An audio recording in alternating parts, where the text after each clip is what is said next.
মোৰ ছাত্ৰ-ছাত্ৰীসকল তোমালোক সকলোকে আমাৰ এই চেনেলটোলৈ পুনৰবাৰ স্বাগতম জনাইছোঁ। জিজ্ঞাছ চেলেঞ্জাৰ্ছ এক্সামৰ ৰিজাল্ট বহুতো ছাত্ৰ-ছাত্ৰীয়ে সুধি আছিলে। তো ৰিজাল্টটো তোমালোকক দিছে। তোমালোকে চোৱা, এয়া হৈছে ক্লাছ 3 ৰেংক হোল্ডাৰৰ লিষ্ট, এয়া হৈছে ক্লাছ 4ৰ, ঠিক আছে। নেক্সট চোৱা ক্লাছ 5ৰ, এয়া হৈছে list of rank holders, class 6ৰ ৰেংক হোল্ডাৰৰ লিষ্ট, ক্লাছ 7, নেক্সট চোৱা ক্লাছ 8ৰ, এনেকুৱা ধৰণে ৰিজাল্টসমূহ চাব পাৰিবা। আৰু শেষত তোমালোকে চোৱা ইয়াতে centre wise result of 50% above. গতিকে ইয়াৰে যিটো PDF, এই ৰিজাল্টৰ যিটো PDF, এই PDFটো তোমালোকে হোৱাটছআপতে পাবা।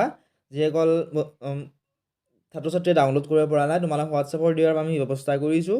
ডেছক্ৰিপশ্যনত দিয়া হোৱাটছআপ নাম্বাৰত তোমালোকে আমাক মেছেজ কৰা, ৰিজাল্টৰ কিমান ক্লাছত পঢ়া গোটেইখিনি লিখি দিয়া, আমি তোমালোকক PDFটো লগে লগে দি দিম। তাত তোমালোকে নিজে PDFটোত চাব পাৰিবা।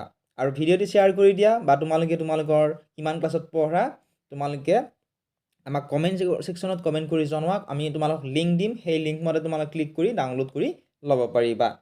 এইখিনিয়ে আছিল আজিৰ এই ভিডিঅ'টিত। যদি ভিডিঅ'টি চাই ভাল পাইছে বা উপকৃত হৈছোঁ বুলি ভাবা, ভিডিঅ'টি লাইক কৰি দিয়াৰ লগতে চেনেলটো ছাবস্ক্ৰাইব কৰি দিবলৈ নাপাহৰিবা।